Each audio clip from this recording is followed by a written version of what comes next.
name is Aaron, 29 years old, currently a home director. At one point, lost, trapped, bondage, strongholds, bound by the chains of Satan. Being directed by him and not being directed by the footsteps of God, the pathway that he had planned out for me. Went down a hard road, started off at a young age.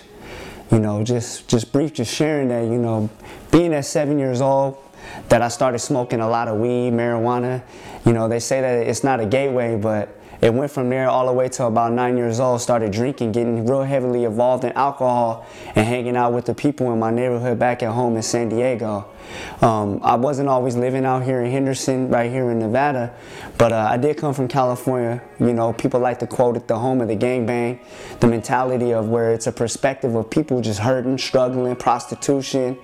I happen to be a part of all that, part of a gang-related lifestyle with a red bandana in my pocket, a pistol in my waist. Wherever I went, I used to be blasted on the face, big old SD, 2 teardrops, my neck was blasted, really representing and just continue to just want to live that life and shooting and getting high and then smoking meth and smoking sherm and getting even more involved, wanting to get connected until one day, as I got a little bit older, 15 years old, already sitting in the county jail being tried for a murder beef and with adults, looking at time, looking at something that was going to continue to just bound me up and get me even worse. And then I got out and then I continued to get even more involved. Now it was more than just carrying a pistol and pulling it out. Now I started shooting and looking at people and enemies, drive-bys, wherever it was that I had to get, because now I got even more addicted to drugs, meth, and meth just continued to just grab a hold of my attention.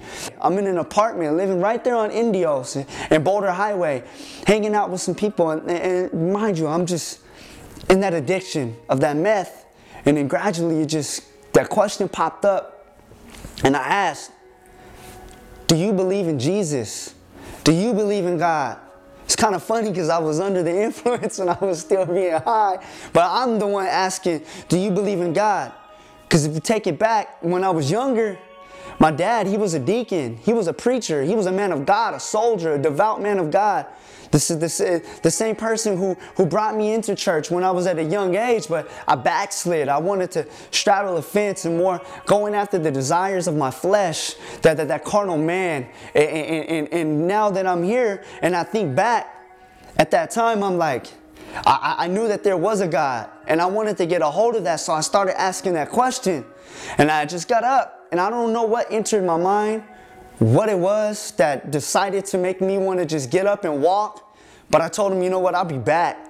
And here I am walking down Boulder Highway. And I remember having friends. And this wasn't just the first time thing of remembering where they lived at. But remind you, this was the guy that I was locked up with. I was in the county jail in Clark County Detention Facility before he even knew Christ, and I was even serving God. I was still chasing after the things of the world, lured to it. And then I went over, and they happened to be a part of Victory Outreach.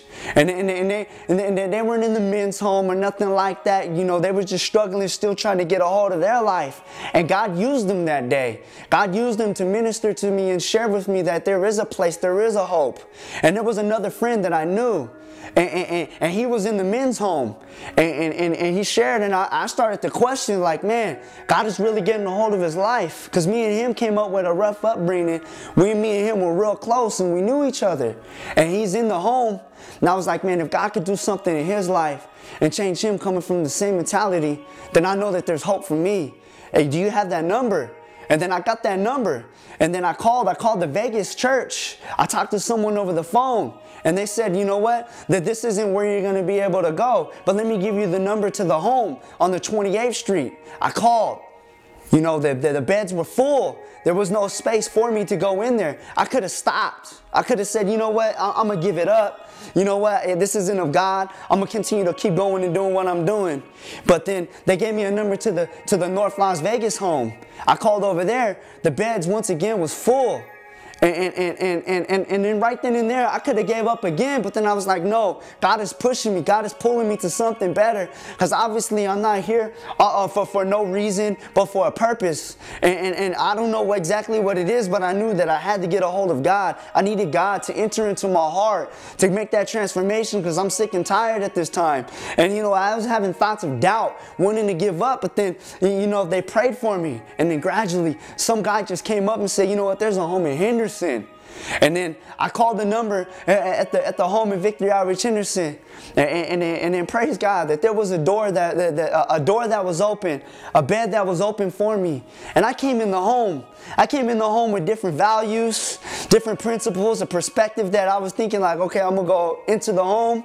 I just want to get off the addiction of meth and alcohol. And I'm going to get out and I'm just going to blow trees. I'm going to smoke weed and kind of like hang out somewhat with the people that I was hanging out with.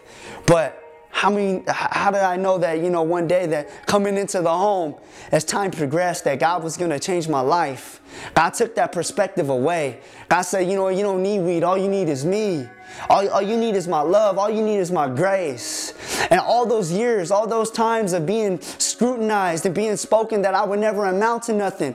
Coming in the home, I may be talking clear right now, but I had a speech impairment.